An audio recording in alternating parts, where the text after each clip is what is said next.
علیکم ورحمۃ اللہ وبرکاتہ۔ جزاللہ عنا سیدنا محمد ما ہوا آلہ۔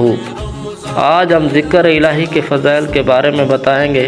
ذکر الہی یعنی اللہ تعالیٰ کو یاد کرنے کا ثواب ملتا ہے۔ یہ ایک کھلی ہوئی بات ہے کہ ذکر الہی تمام عبادتوں کا خلاصہ ہے۔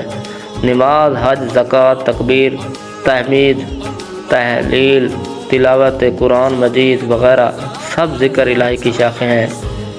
سب عبادتوں کا خلاصہ یہی ذکر الہی ہے۔ بندہ ہر وقت اپنے آقا و مالک کی یاد میں لگا رہے، کیونکہ وہ اس لیے پیدا کیا گیا ہے۔ جیسا کہ فرمان الہی ہے، ہم نے جن و انسان کو اپنی عبادت ہی کے لیے پیدا کیا ہے۔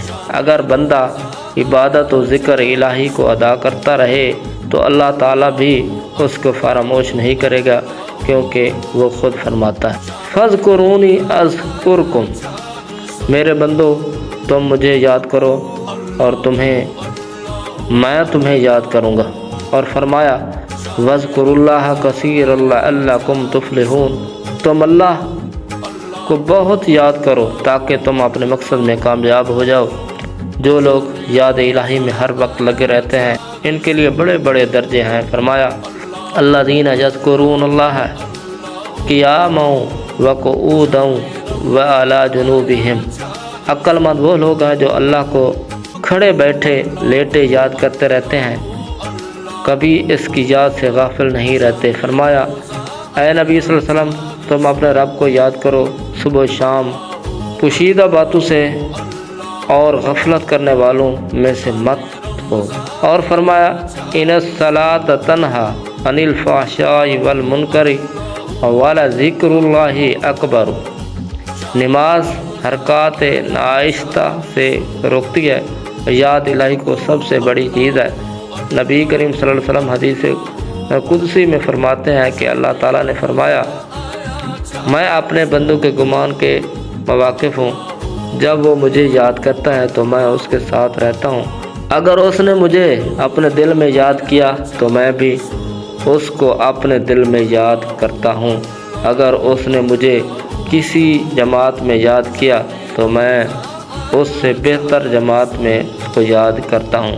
رسول پاک صلی اللہ علیہ وسلم سے دریافت کیا گیا کہ قیامت کے دن کس بندے کا درجہ سب سے بڑا بلند ہوگا؟ آپ نے فرمایا کہ ان مردوں اور عورتوں کا جو یا الہی زیادہ کرنے والے ہوں گے ان کا بڑا درجہ ہو۔ صحابہ کرام رضی اللہ عنہ نے دریافت کیا کہ اللہ کے راستے میں جہاد کرنے والوں سے بھی؟ تو آپ نے فرمایا ہاں، مجاہد شہید سے بھی ذکر الہی کرنے والوں کا درجہ زیادہ ہے۔ اور فرمایا کہ یاد الہی والوں کی مثال زندوں کی سی ہے، اس سے غفلت کرنے والوں کی مردوں کی سی ہے۔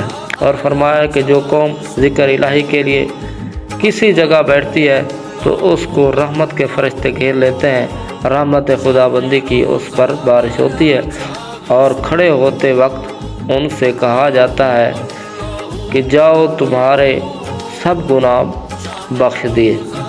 اور ذکر الہی کرنے والوں کی وجہ سے اللہ تعالیٰ فرشتوں سے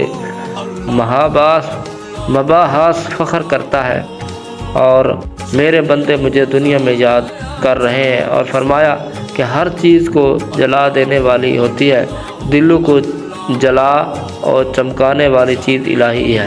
ذکر الہی کی وجہ سے دل صاف ہو جاتا ہے، میل کچل نکل جاتی ہے، دل میں سکون و طمانت پیدا ہوتی ہے۔ جیسے کہ اللہ تعالیٰ فرماتے ہیں اللہ کے یاد کرنے کی وجہ سے دل مطمئن ہو جاتا ہے، کیونکہ جو دل ذکر الہی سے خالی ہوگا اس پر شیطان مسلط ہوگا۔ اس لیے کہا گیا ہے کہ شیطان انسان کے دل پر قابض رہتا ہے، وہ اللہ کو یاد کرتا ہے تو پیچھے ہٹ جاتا ہے، اور جب غافل ہو جاتا ہے تو اس میں وسوسے ڈالتا ہے۔ اس لیے فرمایا کہ غافلین کے درمیان ذکر الہی کرنے والے بھگوڑوں کے پیچھے جہاد کرنے والے ہیں۔ اور فرمایا کہ تم ذکر الہی اس قدر زیادہ کرو کہ منافقین کثرت کو دیکھ کر ریاکار کہنے لگے، اور کہنے والے تم کو پاگل اور مجنون بنائے۔ اور فرمایا جو لوگ مجلس سے بلا ذکر الہی کیے چلتے آتے ہیں وہ قیامت کے دن روز ندامت اٹھائیں گے۔ اور فرمایا کہ جو صبح کی نماز پڑھ کر سورج نکلنے تک ذکر الہی کرتا ہے اس کو بنی اسماعیل کے 4 غلاموں کے آزاد کرنے کا ثواب ملتا ہے۔ جو عصر کی نماز پڑھ کر غروب آفتاب تک یاد الہی میں مصروف رہے گا اس کو بھی 4 غلاموں کو آزاد کرنے کا ثواب ملے گا۔ حضرت یحییٰ علیہ السلام نے فرمایا کہ ذکر الہی کرنے والا اپنے آپ کو محفوظ قلعہ میں داخل کر لیتا ہے، شیطان اس کو گمراہ نہیں کر سکتا۔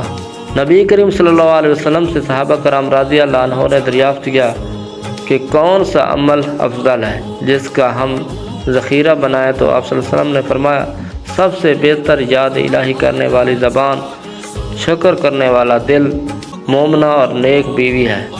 السلام علیکم ورحمۃ اللہ وبرکاتہ۔